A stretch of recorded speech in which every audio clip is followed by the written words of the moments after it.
ka alabato chogo fauye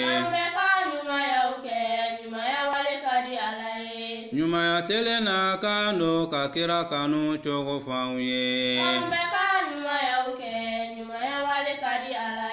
nyuma ya tele na kando ka farida seli chogo fauye nyuma ya tele na kando sina وسيئات أعمالنا من يهده الله فلا مضل له ومن يضلل فلا هادي له وأشهد أن لا إله إلا الله وحده لا شريك له وأشهد أن محمدا عبده ورسوله أما بعد فإن أحسن الحديث كتاب الله وخير الهدي هدي محمد صلى الله عليه وآله وسلم وشر الأمور محدثاتها وكل محدثة بدعة وكل بدعة ضلالة إخوة الإسلام والإيمان أحييكم بتحية الإسلام ألا وهي السلام عليكم ورحمة الله وبركاته. فإنه معكم اليوم أخوكم في الله آدم بامبا، وإن شاء الله سيدور موضوعنا على موضوع التوحيد. فالتوحيد هو إفراد الله تعالى بالعبادة كلها، وهو أنواع كثيرة. فالله جل جلاله أرسل محمدا صلى الله عليه وآله وسلم وأنزل عليه القرآن وبين فيه ما هو الحلال والحرام، ثم بقي علينا إلى الاتباع والعمل بالتنزيل. فالله تعالى نسأل أن يوفقنا لما يحب ويرضى. أمبلا تنو أمبلا فو كلا ولا يمندو ألا ولا يمندوني وبيرا سبادلا neen k'a fɔ dusukun ka miiri ala ka nɛɛma la, farisogo ka ala bato. nin saba de ye ala barikada ye, nin saba de ye ala waleɲumandɔ ye. nka an b'a ye anw ka ala waleɲumandɔ fanba a caman ye nɛn ta de bi. nka mɔgɔ min ye ala waleɲumandɔ ni a dusukun ye ka laban ka waleɲumandɔ ni a ka baarakɛta n'o ye ala batoli ye, o tigi man ca. wa k'a dɔn ni saba de fara ɲɔgɔn kan o de wele ko ala waleɲuman dɔnni. mun na an bɛ ala waleɲuman dɔn? ale de y'an da. i kɛra suguya o suguya ye, cɛ ani muso, finma jɛma, a kɛra kalite o kalite, ala de y'a bɛɛ lajɛlen dabaga ye. donc ala min ye dali kɛ, ala ka droit dɔ bɛ an kan, a ka hakɛ dɔ bɛ an kan, o de ka waleɲuman dɔn a ka dali la. ale de y'an kanda fɛnɛ ka taa silamaya ma, ka tila k'an kanda ka taa kira ka taa sira ma sallallahu alaihi wa sallam. nin bɛɛ ye ala waleɲuman dɔn siraw ye. ne ni aw an k'an jija an ka kɛ jamakulu la minnu bɛ ala waleɲuman dɔn, olu de kisi jɔn ye lahara don. fami ala deli nɛɛma ni kisi la danfɛn na sɔn hɛrɛ ma n'o ye muhamad n'a somɔgɔ n'a jɛɲɔgɔn ɲuman bɛɛ lajɛlen, ani mɔgɔ min na sɔn ka tugu u la ni baara ɲuman kɛli ye fo ka se jɔsen ka dɔ ma. k'an balima silamɛw, aw na balimakɛ ɲɔgɔn bolo bi n'o ye adamu banba, kana bɔ aw la ka ɲɔgɔn bilasira ani hakili jigi, sinon an tɛna fɛn kura fɔ. a bɛɛ fɔlen don mɛ hakili jigi de don. o kɔnɔna na an ye min kɛrɛnkɛrɛn o de ye ala tilebantiya ye. sababu kɛ ɲɛnamaya mɔgɔ de b'ale la bi diɲɛ bɛɛ mondialement diɲɛ yɛrɛ mɔgɔ bɛ ale la bi ale n daɲɛna diɲɛ kɔnɔ o de y'a to ɲɛnamaya a sera nin degré ma parce que ala ma dɔn ni ala ma dɔn foyi tɛ ɲɛnabɔ ale min ye ma ye batoli la ma don dali la ma don tigiya la n'a fɔra k'ale kɛra kɛrɛfɛden ye k'ale sen bɔ ko la ka ko taga di danfɛnw ma a tɛ ɲɛnabɔ dɛ bon an bɛ gɛlɛya o gɛlɛya la diɲɛ kɔnɔ bi kɛrɛnkɛrɛnma maliba nin a bɛ degun min kɔnɔ bi a belebele dɔ mun ye ala dɔnbaliya i ɲɛ bɛ fitinɛ fɛn o fɛn na kana bila minɛn si kɔnɔ a bɛ bila minɛn min kɔnɔ o de ye ala ma dɔn n'o tɛ ni jɔn ye ala dɔn i kan ka min kɛ i b'o dɔn i man ka min kɛ i b'o dɔn o de kosɔn ala ye cidenw ci kana ciden laban kɛ muhamadu ye sallallahu alaihi wasallam a ko ciden o ciden nana ale ye ci bila bɛɛ lajɛlen ma ni ale ala kelebanciya ye suratul anbiya a b'o fɔ an ye a'udhu billahi minash shaitanir rajim wama arsalna min qablika min rasul illa nuhi ilayhi annahu la ilaha illa ana fa'budun aya 22 suratul anbiya muhammad ni ala ma ciden foyi ci i ɲɛfɛ ka daminɛ an fa dama n'o ye an bɛɛ bɔla maa kelen min na kana bila nabila nuhu kana se ɛrɛ muhamadu ma ciden o ciden nana kunnafonidilaw kunnafonida n'o ye nabiyu ye a bɛɛ na ni fɛn kelen min ye o de ye la ilaha illallah ko foyi kana bato ni ala tɛ bato kana kɛ fosi ye fo ala kelen pewu ko ciden bɛɛ nana ni nin ye nka an ka jamana nin kɔnɔ bi mɔgɔ min ka a man ca diɲɛ yɛrɛ kɔnɔ bi mɔgɔ min b'a ka a man ca n'ala dun tɛ yen foyi tɛ yen la ilaha illallah ale de b'a to dusukun bɛ nɔrɔ dusukun bɛ kɛ lumière ye dusukun bɛ kɛ yelen ye a tigilamɔgɔ bɛ ala ye n'a dusukun ye a bɛ alijɛnɛ ye n'a dusukun ye a bɛ jahanama ye n'a dusukun ye a yɛrɛ ka saya a bɛ nin bɛɛ lajɛlen n'a dusukun ye kaburu kɔnɔna sigi a bɛ nin bɛɛ ta ka da a ɲɛ kɔrɔ lahara jɔ san 50,000 a bɛ nin bɛɛ lajɛ a dusukun ye k'a sɔrɔ a ɲɛ ma da kan i b'a o tigilamɔgɔ bɛ sigi u bɛ kasi parce que u ye ala dɔn u ye ala dɔn ka se ala dɔn degré la nin de ye limaniya kisɛ khalisul iman limaniya kisɛ limaniya bi fɛn min ɲini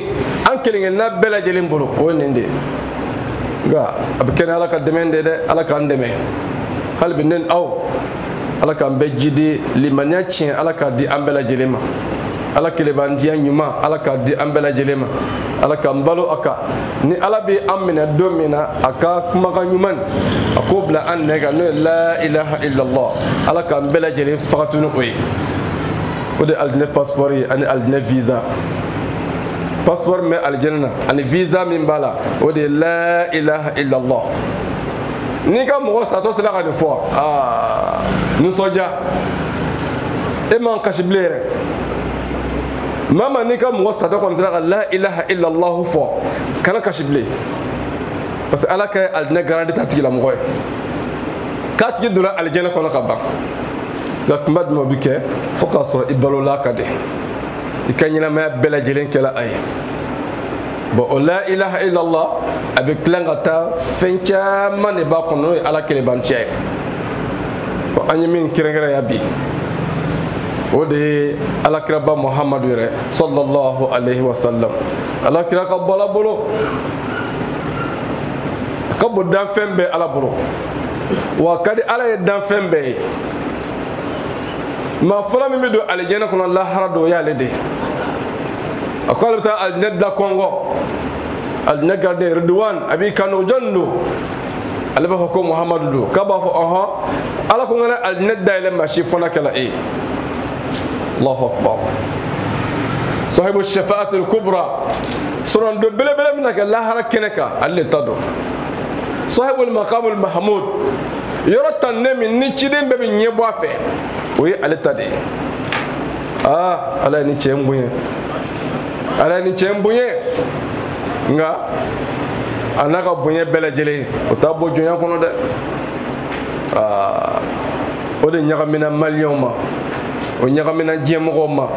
fo labana u ye alakira kɛ ala dɔ ye ka alakira fara alahu taala kan bi walanda an b'a fɛ ka nɛn don o yɔrɔ in na bil adillatul qur'aniya ni yiralilaw ye ani dalilu min ye kuranɛ ayaw ye k'a fɔ an bɛna kuma dɔ tɛ dɛ a bɛ kɛ ni dalilu de alakiraba muhammad sallallahu alaihi wa sallam ka kɔn bɛɛ ye ale ka hijira an b'o de kɔnɔ n'o ye san 1442 i n'a fɔ aw b'a kalama cogo min na an bɛ kalo min na o de ye arajaba ye sunkalo a surunyana ka ban an b'a deli ala ka yira an na ni limaniya ni kɛnɛya ni ala ɲɛsiranya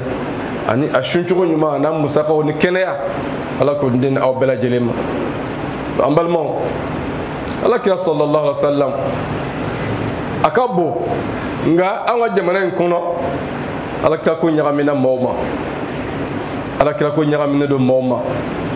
dɔw ye alakira bɔ ala ya la adamadenya la pewu o bɛ ka kɛ ala dɔ ye bon o fili min b'an ka jamana kɔnɔ an b'a fɛ maaw k'o dɔn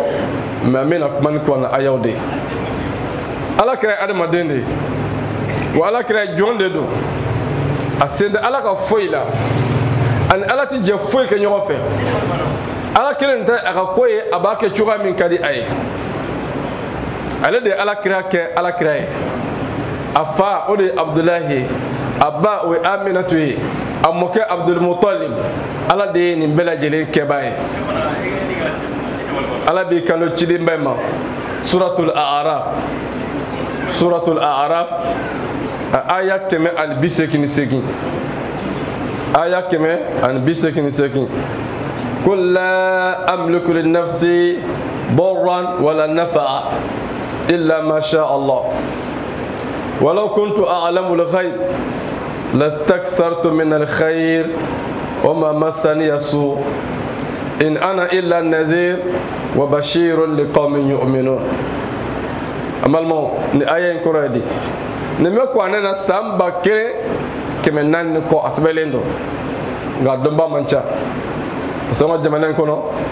kwana kala na kacha me kono domba mancha kwana kala fendo ambulo susara ka bola kwana kala fendo ambulo nyinga dukuro jo ata kwana kala nga dukuro mena yeleme kwana mana ne shikama wala kwana kala fendo ay koni nga seli surando ka bana ni mali nga hakilade ni nga seli surando kwana mo kama kwana na ikajeni ka la harabe totalement kwana nana bɛɛ lajɛlen kama ni seli suran dɔnni kun don suran 114 aya 6 kɔ o bɛɛ kun na jigi dɛ ni maa min ye kwana volume lajɛ kuma min b'a kɔnɔ ni maa ko n'i ye n ka seli suran dɔn k'a banna e sen t'a tɔ la an b'a fɔ e ma kwana jigi kun faamuya kwana jigila de i ka diɲɛ ni ka lahara bɛɛ donc aya ni ala ka sallallahu alaihi wasallam kul ay linnas a fɔ maaw ye la amliku li nafsi darran wala nafa nera muhammadu ndi toro mara yɛrɛ ye wa ndi hɛrɛ fɛnɛ mara yɛrɛ ye illa ma sha Allah fɔni min jala ala ye tɔɔrɔ la hɛrɛ la a b'o kɛ ni muhammadu la allahu akbar an balimaw ni kuma in an ka ni kuma ninnu faamuya ni hakili ka faamuya an ka miiri kuma in kan a jigila arabukan de la mais an bɛ k'a fɔ kan na an bɛɛ bɛ kan min mɛn donc ala ko aya la a f'u ye mun na ala min fɔ ala kira sallallahu alaihi wa sallam fɛn min ye isa sɔrɔ n'o ye ka isa bɔ adamadenya kɔnɔ ka bɔ mariyama denkɛ la ka taa isa kɛ ala dɔ ye ka taa isa kɛ ala den ye ala b'a dɔn ala kira ka bɔ ka tɛmɛ isa kan sallallahu alaihi wa sallam mun ko sɔn o ɲɔgɔn ka na ala kira sɔrɔ ala tala ni aya in di ala kira ma a fɔ mandenw ye ne yɛrɛ muhammadu ne ye ciden de ye nka si tɛ n ye dɛ foyi tɛ n bolo donc tɔɔrɔ tɛ n bolo k'a se n yɛrɛ ma kuma tɛ k'a se mɔgɔ wɛrɛ ma hɛrɛ tɛ n bolo k'a se n yɛrɛ ma kuma tɛ k'a se mɔgɔ wɛrɛ ma illa ma sha Allah fɔ ni hɛrɛ ni tɔɔrɔ min jala ala ye a b'o kɛ ni muhammadu la wa ni min jala ala ye tɔɔrɔ ni hɛrɛ la a b'o kɛ ka danfɛnw na a y'a laɲini mun ye ala ka sagoya ala kelen de sago bɛ ko la n balimaw danfɛn sago tɛ yen ala kelen pewu de sago bɛ yen nka nin dɔnba man ca dɛ nin dɔnba man ca donc an k'an jija ka hakɛ min b'an kelenkelenna bɛɛ lajɛlen kan o de ye ka ala bila yɔrɔ min na kelenya bila yɔrɔ ale tana ye fɛn min ye o de ye ka égalité ka ni fɛn dɔ cɛ ka ni fɛn dɔ fara ɲɔgɔn kan an balimaw ala t'o fɛ dɛ o kɛla danfɛn suguya o suguya ye k'o ti diya ale ala fɛ ale ala kelen pewu de ye o de la ni aya belebele ni a y'a di ala kira ma sallallahu alaihi wa sallam ko kira k'a fɔ jibirila nana ni a ye cogo min na a y'a lase sɛbɛnnikɛlaw y'a sɛbɛn an balimaw donc a y'a laɲini ye mun ye o de ye ka ala ka kelenbantiya sabati ka ala ka kotigiya sabati k'a yira an na ala kira ye cilen de ye mais se foyi tɛ ala kira ɲɛnamaya kɔnɔ ɲɛnamaya la ala kira jɔyɔrɔ foyi tɛ ɲɛnamaya kɔnɔ an balimaw ni kira jɔyɔrɔma ye ɲɛnamaya la jɔn jɔyɔrɔ bɛ tuguni o mɔgɔ bɛ sɔrɔ bilen o mɔgɔ tɛ yen bilen ni ala kira jɔyɔrɔma ye ɲɛnamaya kɔnɔ hɛrɛ ni tɔɔrɔ la o kɔrɔ ye maa wɛrɛ tɛ yen tuguni kira kɔfɛ min bɛ se ka hɛrɛ kɛ wala a bɛ tɔɔrɔ kɛ anw ka jamana in kɔnɔ bi mɔriw bɛ yen somaw bɛ yen jinɛtigiw bɛ yen dɔw y'u yɛrɛ kɛ waliju ye a bɛɛ lajɛlen bɛ yen ninnu bɛɛ de ye k'u bɛ se ka maaw kungo ɲɛnabɔ Allahu akbar donc kungo ɲɛnabɔla kɛla fila ye kungo ɲɛnabɔli bɔra ala bolo ka di ala ka danfɛnw ma maliyɛnw silamɛya se ka ɲɛ nin kan dɛ gɛlɛya min b'an ka silamɛya la bi o nin de mali silamɛ ka ca mais i b'a sɔrɔ min ka tawhidi ɲɛnen don o man ca a fama ye mun de ye o ye nin maa qualitéw de ye ka se di ala ka danfɛnw ma ala kɛrɛfɛ an balimaw ni da dɔ la kuma dala bi mɔgɔ bɛ tɔɔrɔ o bɛ dekun dusukun bɛ dekun mun na yala kelenbantiya fɔ o ti balana ala fɔ kuranɛ kɔnɔ wa iza zukira allahu wahda isma'azzat qulubul ladzina la yu'minuna bil akhirah wa iza zukira alladzina min duni idza hum yastabshirun ko ni ala kelen pewu de ko fɔ k'a bɛɛ di ala kelen ma ala de ye kelen ye dali la batoli la ko ɲɛnabɔli la tigiya la ko ni y'o bɛɛ di ala kelen ma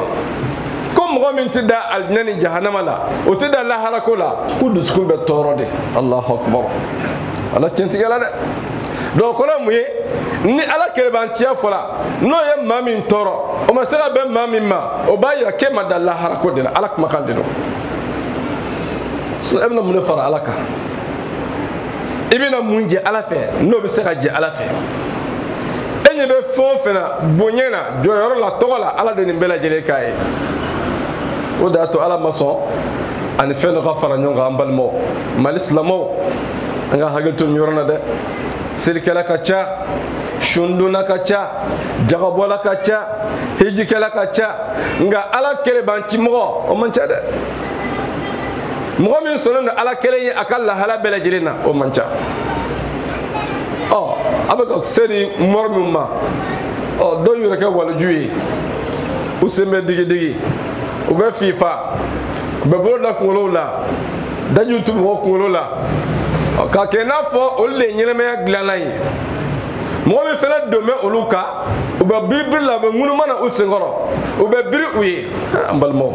inna lillahi wa inna ilayhi raji'un e kan ka fɛn min kɛ ala ye ala min ye damasa ye i ma se k'o kɛ ala ye fo ala ka jɔn adamaden sen fila a bɛ dumuni kɛ a bɛ ji min a bɛ fiɲɛ minɛ k'a bila a bɛ taa ɲɛgɛn la a bɛ da a bɛ sunɔgɔ bana b'a minɛ a bɛ sa o bɛ se ka kɛ ala ye wa o bɛ se ka kungo ɲɛnabɔ wa o bɛ se ka mɔgɔ dilan wa ala ka hinɛ an ka jamana in na ala ka hinɛ jamana in na ala ka hinɛ jamana in na wallahi an bɛ fɛn o fɛn na jamana in kɔnɔ bi ni tawhidu ma ɲɛ foyi tɛ dilan foyi tɛ dilan foyi an bɛ fɛn o fɛn ɲini ni ala ma dɔn kɔni foyi tɛ dilan o tawhidu ye fɛɛrɛ de ye ala kelenbantiya ale de fɛɛrɛ bɛ mobili ni moto lajɔ n'i bɛ boli la o fɛɛrɛ ɲɔgɔnna de tawhidu n'o ye ala dɔn ye n'a b'i la a bɛ bana min i ni ala ko ta bɛɛ cɛ ni k'i bɛ ala kota dɔrɔn i dusukun bi a bɛ signalé a bɛ file fiyɛ i la nin man ɲi dɛ nin man di ala ye dɛ ni ye nin kɛ jahanama bɛ yen dɛ ni ye nin kɛ kaburu ɲagata bɛ yen dɛ o bɛ na jɔ e ɲɛ kɔrɔ i b'i yɛrɛ minɛ ka bɔ a ma n'o tɛ mɔgɔ min na dun o bɛ se ka Alakota dabila wa e ma jɛnɛya wara cogo ye wa i ma gulɔ min cogo ye wa i ma so ta cogo ye wa i ma yiriba baara ye wa i ma tɔɲɔni waralen jamana in kɔnɔ wa dugukolo kelen maa 2 maa 3 o bɛɛ lajɛlen jɛmɛ a la jɔn de b'a kɛ malidenw tɛ wa Allahu akbar jɔn de b'a papiyew ɲɛnabɔ maires tɛ wa est ce que olu dama lahara ko la est ce que olu dama k'a fɔ bɛna Ala kunbɛn non maa min ka baara ye olu ma dɔn k'u bɛna Ala kunbɛn o olu bɛ nin diɲɛ surumani fitinin nin diɲɛ fitinin fɛn min bɛna ban sɔɔni o ɲɛ bɛ nin dɔrɔn de la u ma Ala dɔn o da ni Ala ma dɔn foyi tɛ yen donc maliyɛnw yɛrɛ ka t'i biri karamɔgɔ dɔ senkɔrɔ k'i b'o sen digidigi i bɛ ŋunuma ka dɔw kan i bɛ biri ka dɔw kan daji bɛ to kunkolow la a bɛ fifa i kan k'o kɛ Ala de ye i danmasa i kan k'o kɛ Ala de ye nin tɛ se ka foyi ɲɛ e ye i ka gɛrɛsɛgɛ t'a bolo i ka nafolo t'a bolo i ka dawula t'a bolo i ka daraja t'a bolo i ka jɔyɔrɔ t'a bolo Ala tilala nin bɛɛ lajɛlen na k'a ban ale don ale tɛ o e bɛ ka ɲɛnamaya kɛ ale nana diɲɛ sɔrɔ yan a bɛ taa ka diɲɛ to yan ni waliju don ni seko don ne bolo ko b'ale bolo a nana nin ɲɛnamaya in sɔrɔ wa a bɛ taa ka ɲɛnamaya in to n'ale sara ɲɛnamaya tɛ jɔ a bɛ marché i n'a fɔ ale nana sɔrɔ a bɛ marché cogo min na diɲɛ tɛ jɔ maa si ye ɲɛnamaya tɛ jɔ maa si kama e nana sɔrɔ yan i bɛ taa k'a to maliyɛnw n'an ma nin faamuya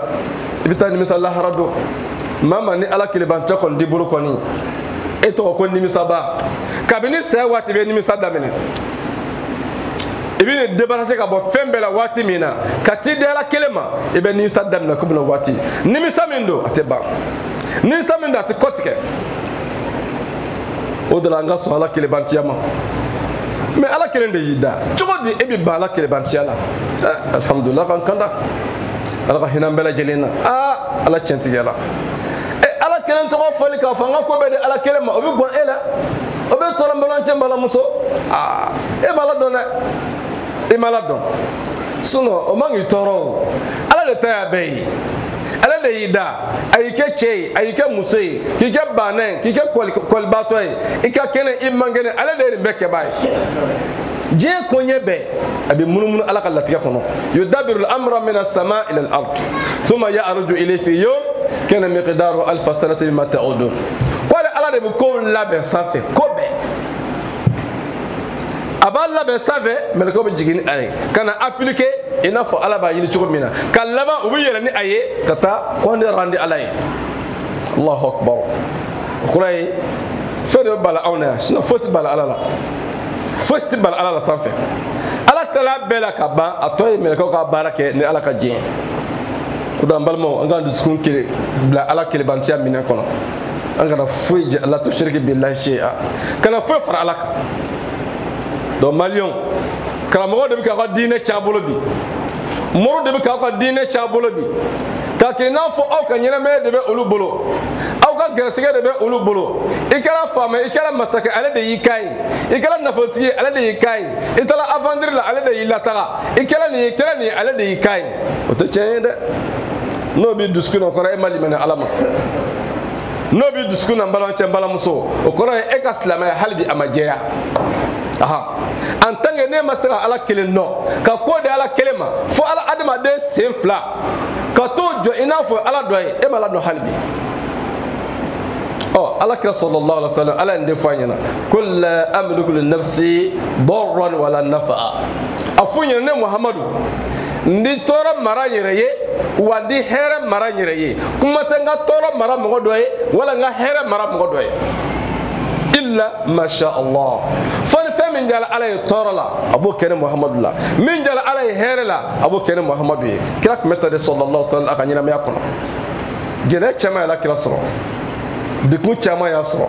hɛrɛ caman fɛnɛ y'a sɔrɔ nka bɛɛ Ala ka latigɛw de Ala ye min k'a ye a ma foyi k'a yɛrɛ ye Ala kira ma foyi k'a yɛrɛ ye tile kelen wa a ma fɔ maa si ye fɛnɛ k'ale bɛ fɛn k'a yɛrɛ ye bali Ala kumakan de filɛ nin ye kuranɛ aya jɛlen na suratul a'raf aya 188 ni mɔgɔ min mago b'a la i bɛ taa aya nin sɔrɔ yen nin bɛ kuranɛ na san 1000 de kɔ nka a ma dɔn dɛ anyo fa kuma kono ngo mali ko ne dona mancha ko na kala na ka cha mali kono me adomba mancha parce que ko na kala shusara ka bolande an fa ya ko na mano kama wala nga sokura jola mena yele ata ko na kala kono amana ne shikama ko na nana de ka kala ka do ka bara mo se ka jeni ka la haraka nye mo jete foye ni nyina menta sona biba amadam non amadam na ona comme to joli tebena on yefe comme ni to joli o tebena ala de baddo ni mayu ka nyina meka ni dukole ni ka ke o kala bi na fo makle kelen kaya Allahu akbar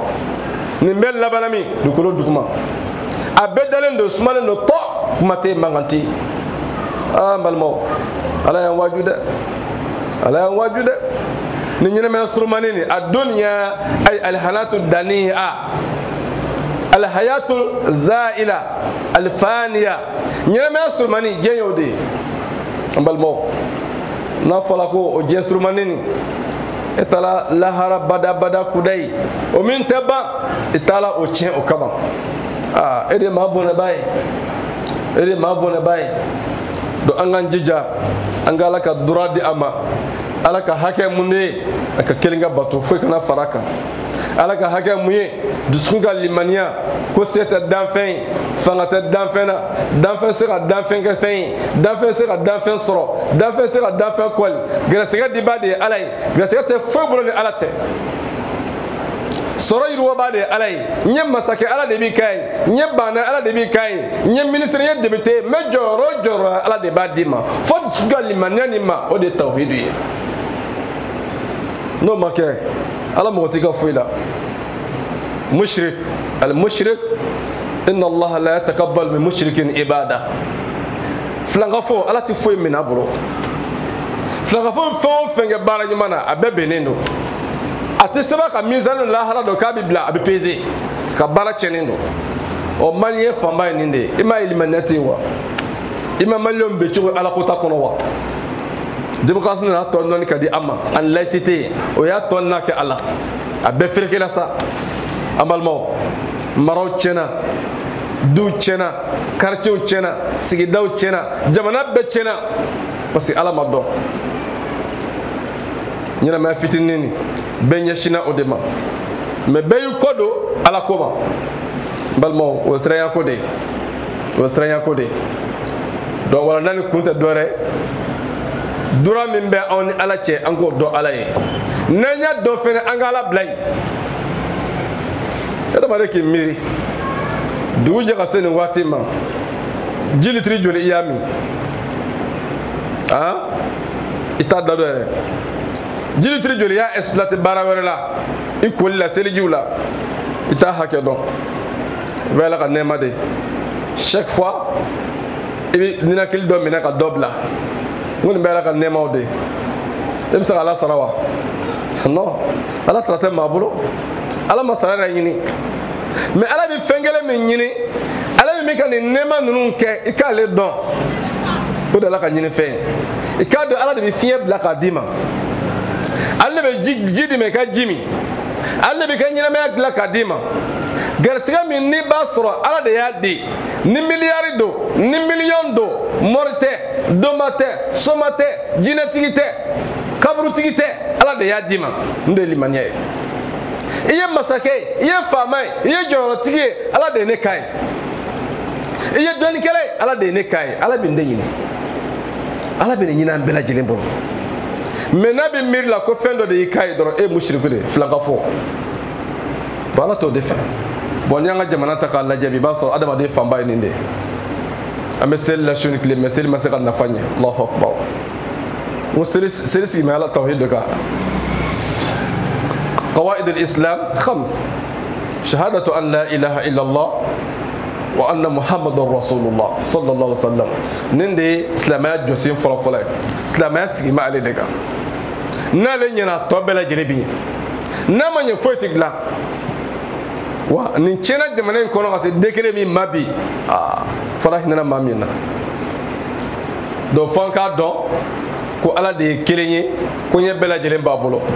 ni nga jamana ta ka laje waati dɔ mana se mobulu fa ka kare ta dugu ni dugu an bɛ taa nin kaburu ziyara an bɛ taa bɔ nin kaburu in na an balimaw kaburu ziyara a dagalen do kɛ kaburu ziyara dagalen alakira sallallahu alaihi wasallam kuntu nahaytukum an ziyaratil qubur fazuruha tuzakkirukum al-akhirah kama qala fi al-hadith ko kun ya bal aga tabo kaburu sola no yesa mgo saloma yoro mina kun ya bali nga ay tabala kabe af hakiji la harala alaka min falon de sallallahu alaihi wa alihi wa sallam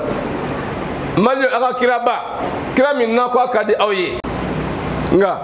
malio asi awtaye ni wa aya yeyin nga esi alaka min fo malio esi awtaye ni no do amasiga mobilita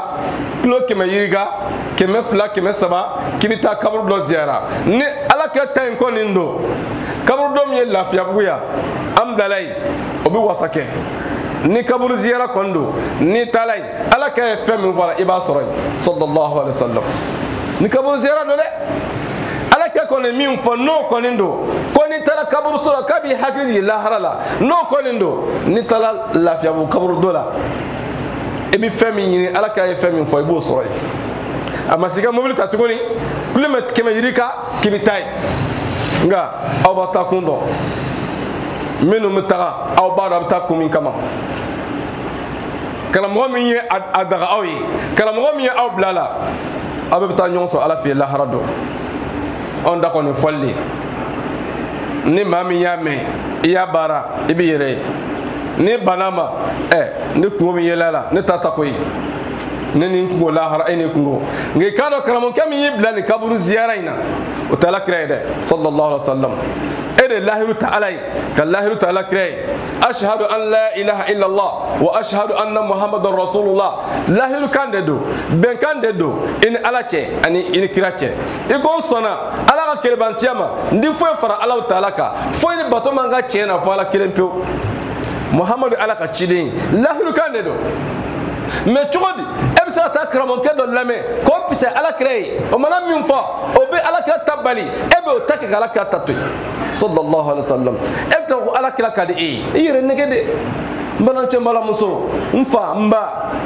ibe garon kala che matere kramon ke mi nibi ko lame bi o be kala kra soso abi kala kra taw fon nyonya ebta ka so o tama ka kra tabla eden lahu ta'ala kra de sallallahu alaihi wasallam anni ma da kra ka chidena ni ya fa ashhadu an la ilaha illa allah ya kalma ka tawab la bana khalas kira to do shabu ala kalam muhammad rasulullah ila o boy ya kalma ka tawab lay mu ngoso iga to kalma kan no fe mais e ka lahu ta dongo do ala ani kray ka laban ka ala ka so iga kira de ya fa unku ya balga ta kaburu sola nga ayta boy abi aw hakili jigi la harala sigata law ala ka min fo hal katib kaburu so ko fe hal kana do ko nil man yabila wallahi hal inta min kaburu so ko fe abi meriji la harala kana do ko de kabo kaburu so ko fe islami mba ko fe katimo fe gwanza nil man yarabila abi hakiji la harala parce que mo chama de dalen do yi ou déceler kuto nyina ma ko ebe bulbul min na fere ko nyon de la ebe tamam fere ko tama de la ibe vi min felak ba odela go labana dinga kono deselen dalen doyi wallahi obi hakli jikmate ni dola kono nga kaburu zia manga jamana kono bi utala krata ede utala ta ede oye sheko tay karamo mi nya daga awye awni karamo nunu abta nyonso ala fi ni mamin tubila ka se ala krata ma masha Allah alhamdulillah ibena sabama mais la krata ni yo dotoy katun karamo ka ta do fe sawon sa ele mobili kono amta kabul ziranina amintanina illa bene in ala nyonk me la harado ala côté machide fo ala ko ka fon singa di mita kala donc mate de ala ka mbela jile makono adama de na chaya bebta nyonso kene kile ninga kene beni kungo do balmo donc konnana anga dine anga hagil to ala tawhid femba do de ala kile bantia ala maklungala de ay kana gelenda alakira muhammadu ye sallallahu alaihi wasallam ka kan gella ciden bela jiri ka fati jeni ay fe nga farale alaka ala de fola fembe nyefe ale ne laba fembe la jiri ko fe ala kuma fola ka soro fote abebi ba ka toy abalmo alhamdulillah ambala tanu ala barakada nala discours minke kabla ali ala kilibanchaka ala tande ikala fu ikala barakada wallahi chewoche muso nala de discours kanda ka fembela jele mba kono fale ala kilibantia ala tande fu mabsani oy beta suraha ala kila minu ya sallallahu alaihi wasallam ya fado ka bado ka kabila bela jele do ko ko kala do doko do ngil dalado doko somado ne be fala kelema hal kuma ta kelin be kuma shanya ba fala no nyonte abe kunya muye kala kala goya moye abe kunya muye ka mo gela ba no fe o kelando halbi niki be dine mena en 100% bi fin da mu fi made o fo kiye fatode yere fasola mo o sembe la jero fima teru balmon bebe do fima alhamdulillah ni illa ko sani ga islamaya kuma mina kiye fatoy afa alhamdulillah masha Allah o ko ala bi fede parce que ça ki abada fika ba tasra bela jelena tasra nati be alama atibe kira ka salama fe ki sembo bela comme ni yo ke bi ka fato de mawuro kira fasola mo wende fo mo ya ayuha alladhi nuzila alayhi dhikru innaka lamajnun echemini ko na jigilika fade be ila hakili da fande Allahu akbar ikachide ba Muhammad sallallahu alaihi wasallam ni de fala ko fatodo ala fanya saniya o ma sahibukum bimajnun ajenge Muhammadu fatala de hakili da falendo fatala ngami ye fato ya wele ala on le fato e parce que de malado do malion anga tubi anga sigalama ala kilinde flan ta'ala don aya bere ni ala mi fo aya la odeni kul la amliku li nafsi darran wala naf'an illa ma sha Allah mo rafunyena ninga bunye ne ninga daraja ne ninga jojoro ngane Muhammadu ndi toro mara nyereye wa ni here mara nyereye fon min jala ala toro la abo kenena ni min jala ala here la abo kenen Muhammadu ye ni Muhammad masaka toro mara ayereye amasaka here ke ayereye abina saka toro mara joni eble abina saka here mara joni eble o moti mapana o kuma te morema e bi tibe kala mo ke sengoro obi sewi digi obi fifa e bi munuma oye kake na fode alay ina fo ga kunye be o de bolo e mala don anta mushrik bi ga flaga fa de ke e kala min ke alay e mo ke alay fode ma de sefla ni ne de fodron dawi fo la harado ala banyi ga no fa fo le jago de ni mami ya lame alhamdulillah ne banama ne ni andi to akoy soni am yamla soni ne bi yamla e bi yamla kasa fene babla anji kundiawo anji kundia de soni am yanto akadi yo e bi yanto amandi yo bi yanto wa inna be so e bi ta ga beto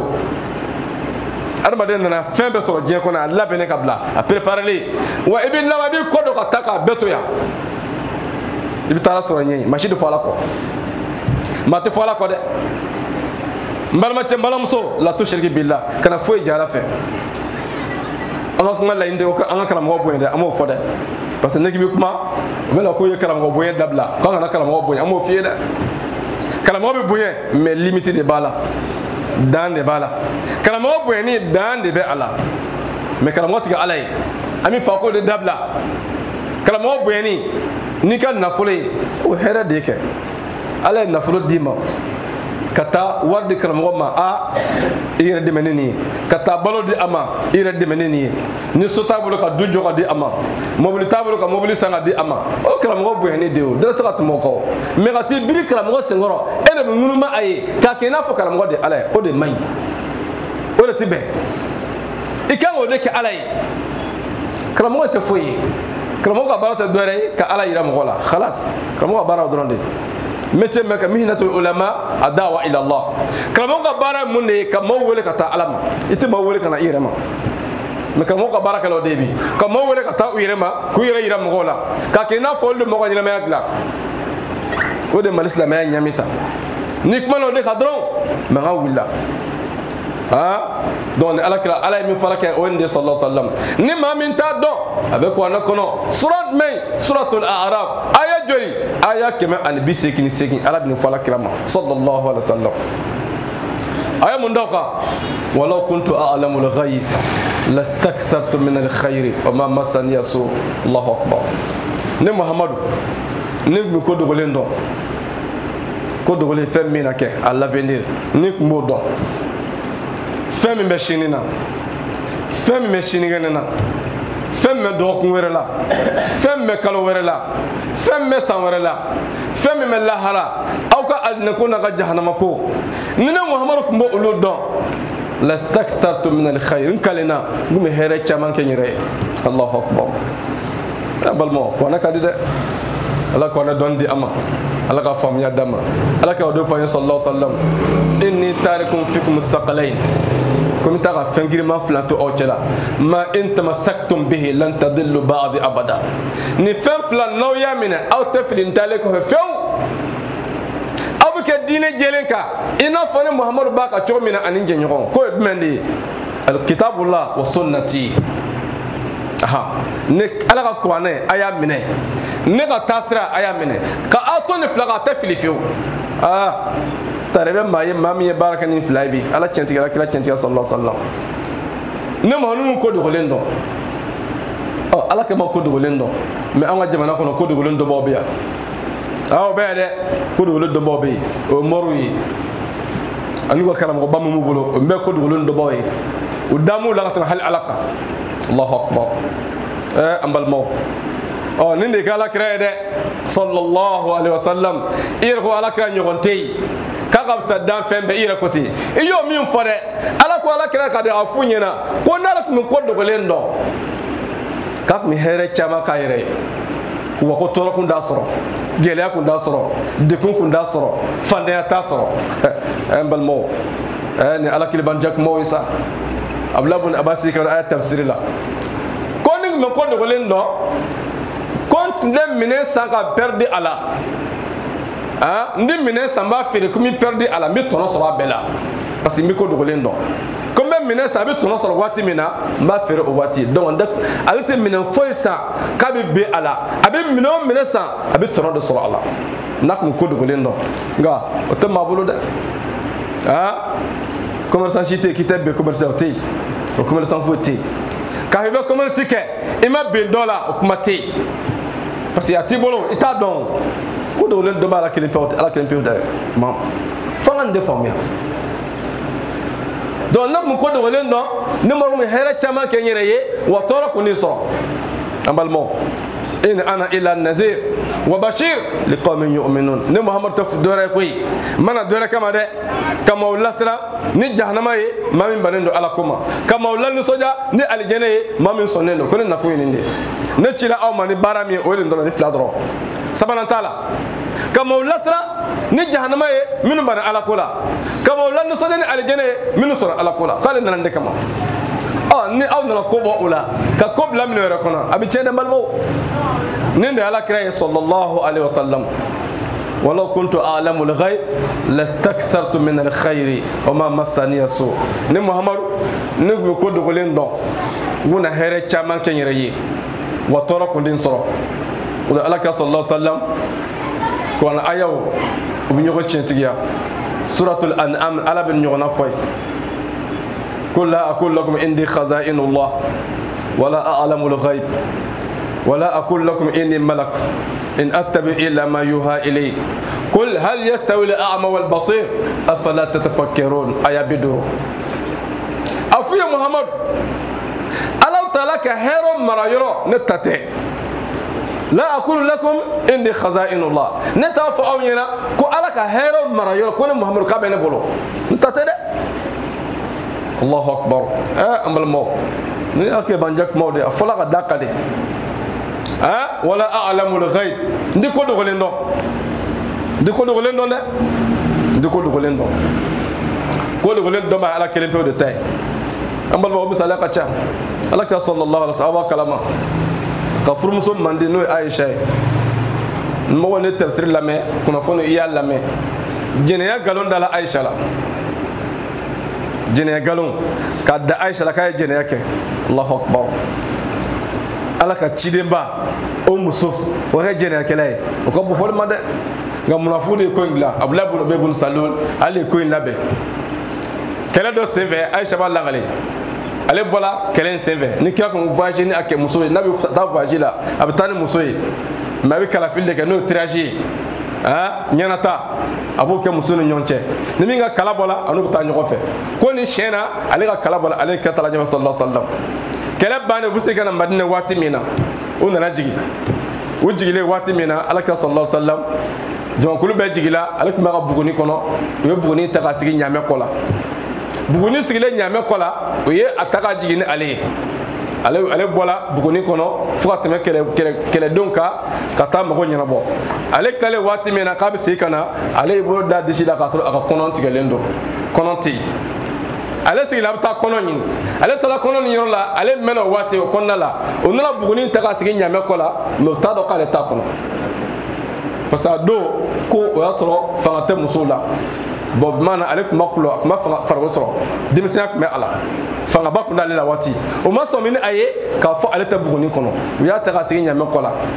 u taara k'ale to nin cogo la n balimaw Allahu akbar Aisha tuma min na ne ale y'a ye maa si tɛ kɛnɛ ka bɛɛ t'a la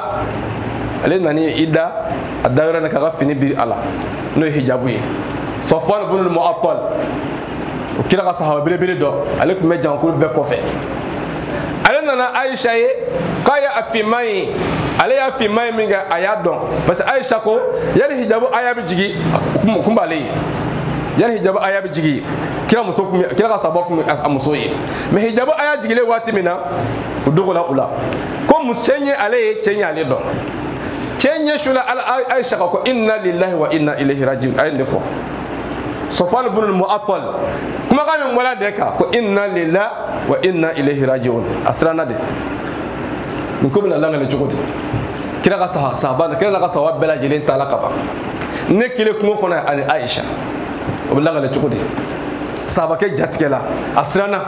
ko inna lillahi wa inna ilayhi rajiun ni balaw ye maa sɔrɔ ni ko gɛlɛn cunna maa kan i bɛ kumakan min fɔ o ye nin de ye a y'a dɔn ko nin ko gɛlɛn de cunnen ale kan nin bɛ langale cogo di a tun bɛ Ɲamɛ la Aisha ko ale ye kumakan kelen min bɛ cɛ in da o kɛla nin de inna lillahi wa inna ilayhi rajiun cɛ a nana Ɲamɛ biri ka Ɲamɛ da ale Aisha yɛlɛla Ɲamɛ kan cɛ bilala Ɲamɛ ɲɛfɛ sisan ka taa se kɛlɛkulu ma ala ka ni jankulu tɔ ɲɛfɛ o kɛra dɔrɔn Abdulahi ibn Ubay ibn Salul bɛ kɛlɛkulu cɛla ale sinna ko ninnu bɛ jɛnɛya de la Allahu akbar a sinna ka kuma in ta ten ko ninnu bɛ jɛnɛya de la ninnu fila n'i y'a ye tola kɔfɛ u tun bɛ jɛnɛya de la n balimaw kuma in gɛlɛyala dɛ kuma in gɛlɛyala ni ko in de tola ten a ko gulolen a bɛ ka kalo kelen bɔ a tiɲɛna nkalon ma se ka dɔn ala kira bɛ sallallahu alaihi wa sallam n'a bɛ ko dogolen dɔn o bɛ kɛ yan n balimaw est-ce que o bɛ kɛ kuma fɔ kun ye a ka faamuya de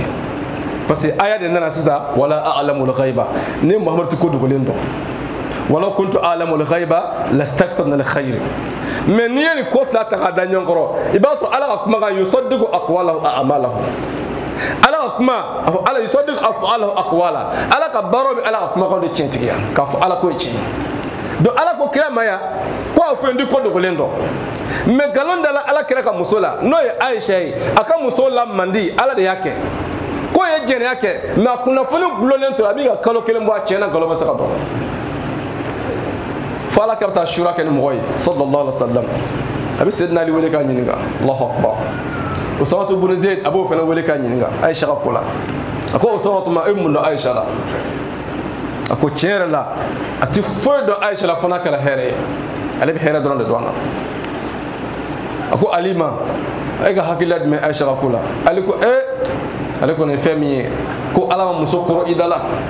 bi maana ala ma muso da Aisha ma muso ka ca ale fana ma fɔ juguman ye dɛ kira tun bɛ degun min kɔnɔ ko in na tellement que ala kira degunna ka se a degunna fo ka dan tɛmɛ o degun bonya kojugu ni ale ɲɛ bɛ ala kira ka lahala la ale ko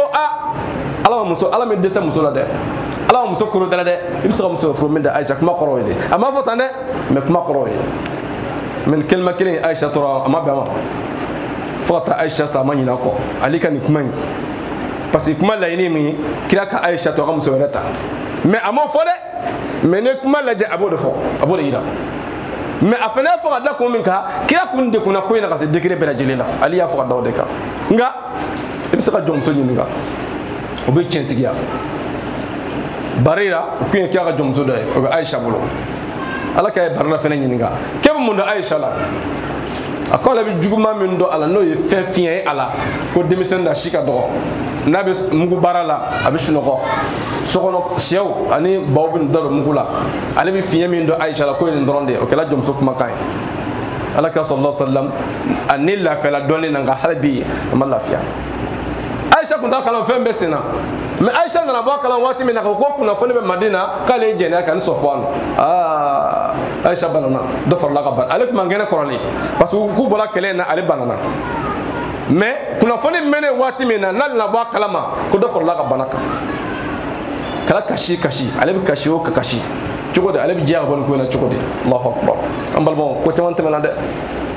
amanye ale na demande ala ka ko abta so abta fafi furu masade ala ka jede abta bakar fi kira ko bashtal ta bakar fi Aisha tala bakar sigi fe no ya fay o ya tro kuna foni ko mi ka du ko namine akaba musoma ko mo ko Muhammad ne ko no bi bako ko ndem so lafiya ko muso ni bi chebolo sina muso bi la ka kuma ka chade sina muso be edun kadi che be ba kalama ko muso ni bo la halaka ko kuma tamu fi ma de muso bayinu fo ka sega hakil lafiya ga ni masaka Aisha lafiya ala kan na Aisha fi abola fi kana fo bakar sirgi fi mo fita ko Aisha ma nasro ni ko juke subhanallah ay kuma la mede ko nasro ni ko juke no jene ya fayni ala fala biya fima ko joni ko juke ni tumila kasi ala biya fima ni kila kuma kan de sallallahu alaihi wasallam mais nasro ala ke ko do len don e sa binu fo ala kuma fam ya de ko do len don kuma bo de ka galon ne dala aka musola kay jere yake mais kuna fonu bula biga kalo kele sura chena galo masaka don ala kila bi sallallahu alaihi wasallam wati sala amana ko wati selendo do wala ma nyongriya ala doro ira ona min tabiye absa ke amena continue parce que la ni mbambolo o de film me jamanen kono ni karamo bi kam mo fili kam mo bo tawhid kono ko bo ala kele bantia kono ka ke na fo de bi sera fenge mawi ama fo de ka boy ni ala ka ma sera fenge mai kira ma sera ko dogole ndo o ko ibe karamo kemi o ba ko de ni be ala ko konna bo karamo ke ko ikatu ala ko ala ka hakili mandama ala ka famya di am ala limano jidi ala ka mbalo dinaka kan fatu limanyaka même bete dore ante marché contrôla ante marché jubier ami here yini be parce que mami yini ka do aljana kono ite marché soro mami ga here ka botay mami ma fi ki jahannama ite master mami ka psaoy wa anga la yini ode ikado aljana ya ki jahannama adi dora yin no hotel am ala dil ala ko kambela jele rabbana atina fid dunya hasana wa fil akhirati hasanatan wa qina adhabannar rabbana la tuzigh قلوبنا بعد إذ هديتنا وهب لنا من لدنك رحمة إنك أنت الوهاب سبحان ربك رب العزة أما يصفون وسلام على المرسلين والحمد لله رب العالمين أبل ما كده لسلك أدم بامبا جزاك الله خيرا لمن كرم خيرا جزاك الله خيرا على كوزار جمانا نمايا تبسيك بو خيرا لمن كرم نمايا تبسيك خيرا لمن كرم